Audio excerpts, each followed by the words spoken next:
রাত পৌনে একটা ছুঁই ছুঁই, শেষ ট্রেনটাও ছেড়ে গেছে সেই কতক্ষণ আগে।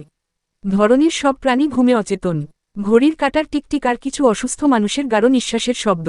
বাদে কিছুই শোনা যাচ্ছে না। নিস্তব্ধ হাসপাতাল, মানুষের কোনো আনাগোনা নেয়। সারাদিন ক্লান্তির শেষে সবাই এখন বিশ্রাম নিতে ব্যস্ত। কিছু সময় পর পর জলপাই রঙের পোশাকের উপর সাদা এপ্রন পরিহিত একমাত্র নির্ঘুম মানুষটি পায়চারি করেছেন। কখনো ওষুধ, কখনো স্যালাইন, কখনো ইঞ্জেকশন দিচ্ছে, এই ব্যতীত আর কোনো মানুষের আনাগোনা নেই।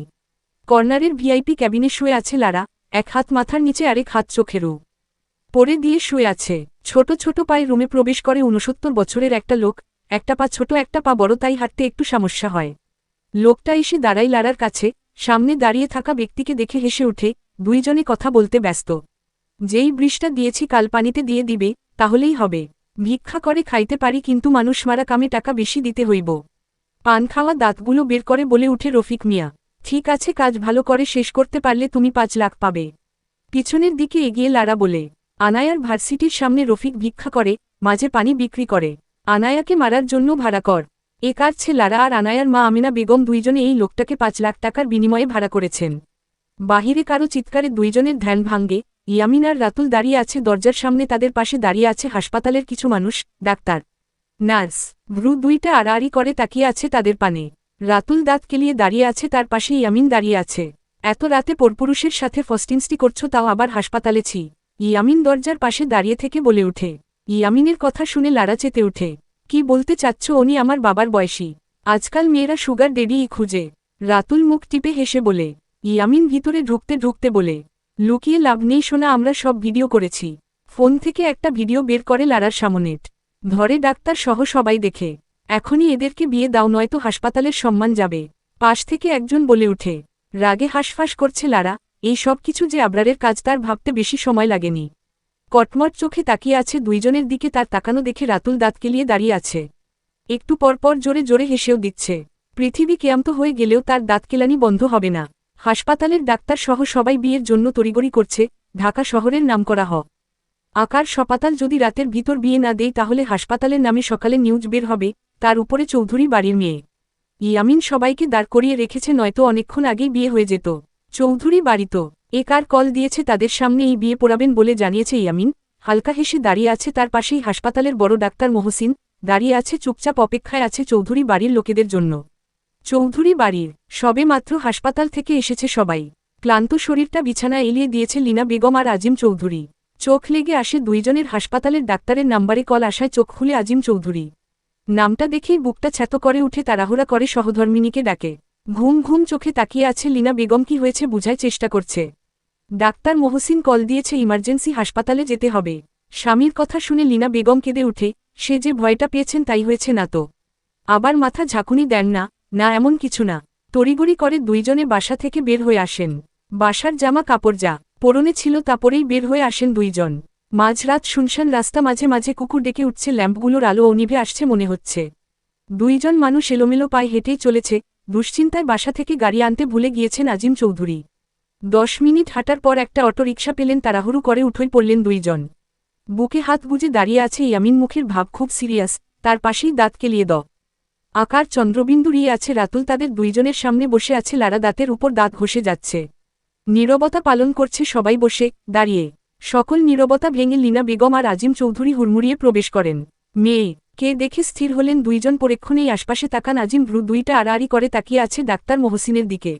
আপনার মেয়ের কুকীর্তির জন্য বসে আছি এইখানে। কাজী ডেকেছি, এখনই বিয়ে দিব, আপনার জন্য বসেছিলাম। ডাক্তার মহসিন বসা থেকে দাঁড়িয়ে বলে উঠে এই কথা। ডাক্তারের কথা শুনে ইয়ামিন আর রাতুলের কাছে আসে। ইয়ামিন সিরিয়াস হয়ে বলে উঠে, সরি অঙ্কেল, আমাদের কিছু করার নেই। আপনার মেয়ে যা করেছে তার জন্য আমারও লজ্জিত। আজিম চৌধুরী আর কোনো কথা বলেনি, চুপচাপ বুকে হাত দিয়ে বসে পড়েন।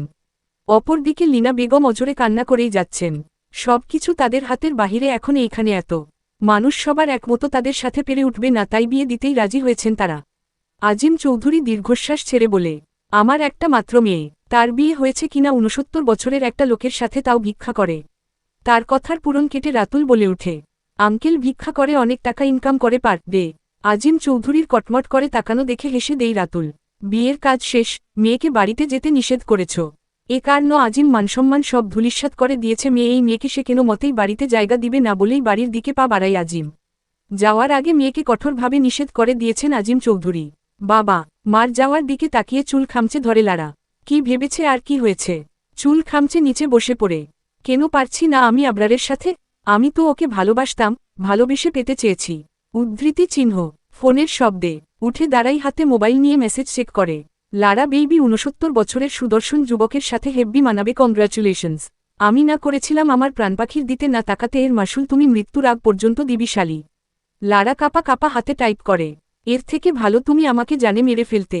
আবরারের উত্তর আসে, মেরে পাপের পরিমাণ বাড়াতে চাই না, বিয়ে দিয়েছি সোয়াব হয়েছে। আবদারের মেসেজ দেখে লারা ধপ করে অজ্ঞান হয়ে পড়ে। বর্ষার মৌসুম চলছে, ঝিরঝির বৃষ্টি পড়ছে। এই বৃষ্টিস্নাত সন্ধ্যায় বিষণ্ণ মন নিয়ে জানালার পাশে বসে আছে আনা। হাত ছুঁয়ে দিচ্ছে বৃষ্টির পানিতে, হাত সরিয়ে। গভীর চিন্তায় মগ্ন। আকাশের কালো মেঘের মতো মনটাও বিষণ্ণতায় ভরে উঠছে বারংবার। একাকিত্ব গ্রাস করেছে তাকে। মাথার এক পাশে হাত দিয়ে দেয়ালের সাথে হেলান দিয়ে বসে আছে আনা। কারো স্পর্শে ঘোর কাট। এ কার? পিছন ফিরে আমজান চৌধুরীকে দেখে মলিন হাসে। আমজাদ চৌধুরী আনায়ার মাথায় হাত রাখেন। আমাকে মাফ করে দিস মা, আমার জন্য তুই আজ অবহেলিত। আমার উপর আস্থা রাখো মা, আর আমি ভুল করব না। ভালো একটা ছেলে দেখে আমি তোকে তুলে দিব। আমজাদ চৌধুরী নিচু স্বরে কথাগুলো বলে চলে যায়। আমজাদ চৌধুরীর কথা শুনে আনা মলিন হাসে।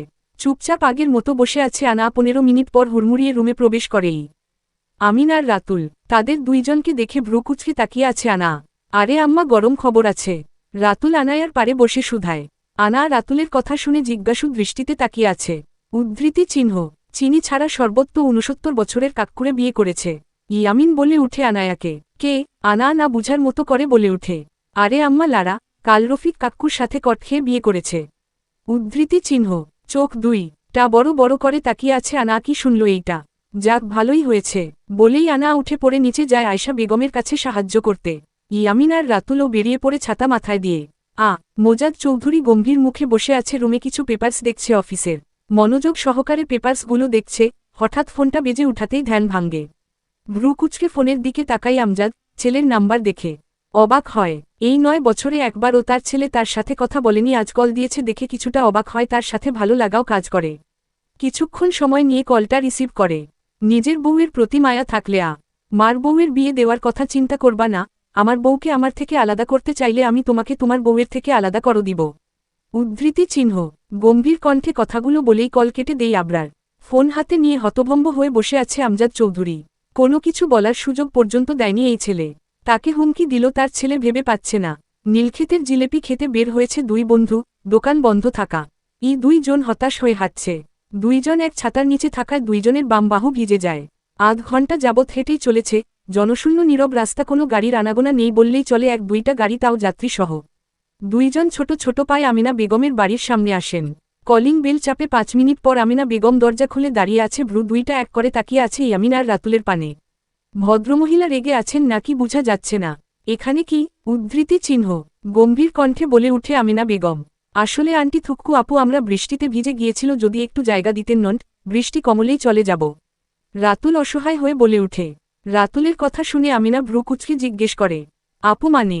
আপনি কত সুন্দর, সুইট, দেখে তো হয় 20 বছরের আপু, তাই আপুই ডাকলাম। বিশ্বাস করেন আপু, আপনাকে দেখে মনে হয় সুইট 16। রাতুল হেসে বসে উঠে। রাতুলের কথা শুনে ভদ্রমহিলা খুশি হয়, মুখে হাসির ঝিলিক দেখা যায়। দরজার পাশ থেকে সরে দাঁড়াই ভিতরে যেতে বলে উঠে। ইয়ামিন আর রাতুল সুযোগে ভিতরে ঢুকে পড়ে। নুক্তা আকার মিন সোফায় বসে পড়ে রাতুল ঘরটাকে খুঁটিয়ে খুঁটিয়ে দেখছে আর সৌন্দর্যের প্রশংসা করছে। রাতুলের প্রশংসা শুনে আমিনা বেগম খুশিতে গদগদ হয়ে যায়। ড্রয়িং রুমটা তো অনেক সুন্দর, পরিপাটি সকল জিনিস। অনেক শৌখিন, আপনার রুচি আছে বলতে হবে আপু। বেডরুমটাও মনে হয় আপনার মতো সুন্দর, তাই না? রাতুল পাশে তাকিয়ে বলে উঠে। আমিনা বেগম খুশিতে উঠে দাঁড়িয়ে বলে উঠে, সামনেই আমার বেডরুম, তোমরা দেখে এসো। আমি তোমাদের জন্য নাস্তা নিয়ে আসি কেমন? ইয়ামিন বসা থেকে দাঁড়িয়ে বুলি ছাড়ে।